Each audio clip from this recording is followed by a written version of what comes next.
Long ago, a great and wise sage climbed the holy peak of Mount Abu. He sought the favor of the gods to protect the people of the earth. But he was descended upon by Rakshas, man-eating demons with flame-red eyes and fangs like steel. But though the demons neared, the sage was as immovable as the mountain itself.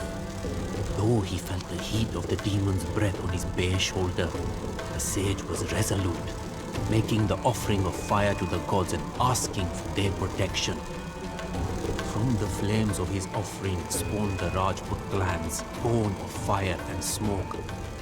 Their heroes fought the Rakshas, but though much blood was shed, the demon menace continued to darken Mount Abu. The sage dug a new fire pit deeper into the mountain earth and again made the offering. From this pit came Johan, weapons in his forearms. He slew the Rakshas, and from his loins came the mightiest of the Rajput clans. From this clan came my king. I am Chand Bardai, poet of the Raja's court. I will tell you the story of a great king.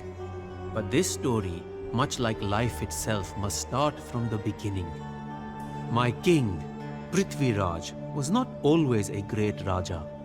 Once he was a young king of Ajmer, challenged by his own cousin for rule of the Johan clan. In those days, the Rajput clans raided and warred with one another. They were Kshatriya, warriors from birth. A young Rajput like Prithviraj was headstrong and brave, but to be a wise king would take more than courage. From his minister Kaimbasa, Prithviraj learned wisdom and how to rule, but the spirit of the Kshatriya would never leave him. My Raja longed for new victories and lands to conquer.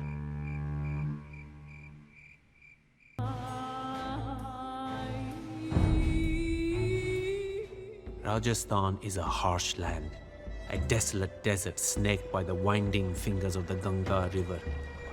The Rajput clans who rule here are as tough as the desert soil and as passionate and unpredictable as the rivers flow. The name Rajasthan means the land of the kings. And from this land come India's greatest warriors and Rajas. A king named Jayachandra ruled the strongest of the clans. His experience and might was surpassed only by his bitter anger and ambition.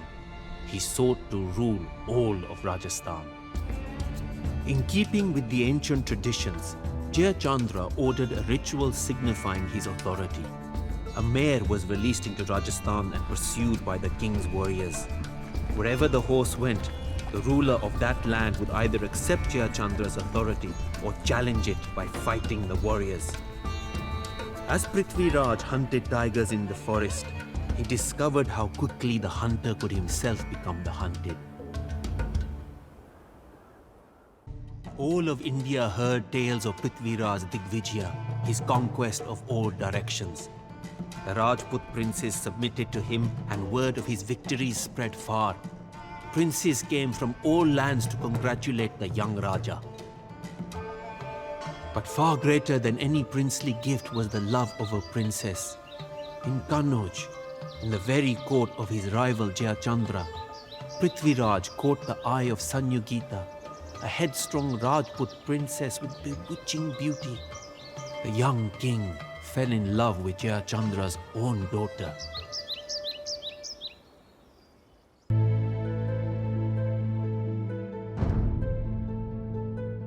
My king was in love with Sanyugita. The two would sneak away from their courts to meet in border towns and wooded groves, where they would embrace under the bright light of the moon. But for all their secrecy, the romance could not be hidden from the powerful Jayachandra and his army of spies. The mighty king would never approve of his daughter marrying his own rival. Instead, he ordered a Swayamvara, a ceremony where Sanyogita would choose her husband from the men invited by her father. Jayachandra invited all the princes and kings of India to the ceremony except for one. Almost one.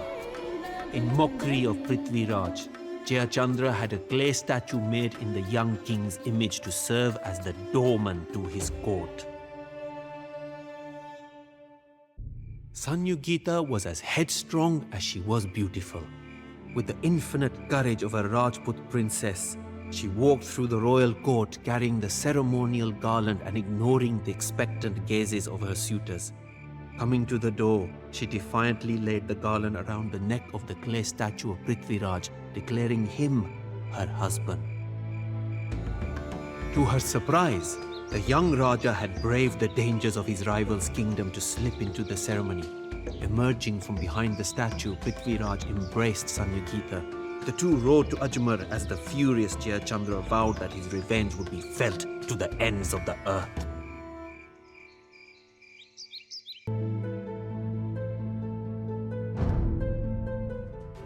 Without his daughter, Jayachandra became a stampeding elephant. No one was safe from his overflowing rage. But anger alone could not win a war, and Jayachandra would not have been a threat to my Raja had it not been for the jealousy and cunning of a once loyal subject. Oh, Kaimbasa! How love and jealousy made him betray his master. A minister who had advised my king since he was a boy, and whom Prithviraj honored like a beloved uncle, sought the one woman he could not have. Kaimbasa fell in love with Sanyugita. His jealousy drove him to Jayachandra's court to betray his own king. Whispering in Jayachandra's ear, Kaimbasa gave direction and purpose to the king's anger. He urged Jayachandra to send an ambassador to the Afghan hills to find Muhammad Ghori, a brutal warlord said to command a slave army numbering in the thousands. The messenger would regale the Turk with tales of the riches of Prithviraj's kingdom and whisper to him how the young king was too smitten with his bride to defend his lands. Then Kaimbasa promised the vengeful king Prithviraj would be defeated and Jayachandra would rule Rajasthan. Unknown to the two men, their fateful scheme would jeopardize all of India. Thousands of Turkish horsemen, the slave soldiers of a savage warlord, descended from the Afghan hills to the plain at Darain. Great clouds of dust rose in their wake, obstructing the vision of the Rajput, the Kshatriya. The Turkish cavalry unleashed a shower of arrows on the Rajputs. The Indian warriors, facing an enemy they could not see, could only weather the blows against them. With the battle hanging in the balance, Govind Rai, brother of my king, rode alone into the dusty fray, challenging the Turkish warlord to single combat. He struck Muhammad Ghori from his horse and wounded him. The warlord's slaves encircled their master and carried him off the field as the Turkish trumpets beleaguered a retreat.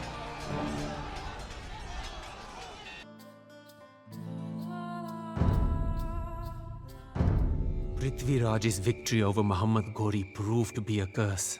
Believing that the Turk would not return, my Raja took to revelry and the company of Sanyugita, leaving the defenses to rot. It is here that I, Chand Bardai, enter the story and make my mark on my king's legend.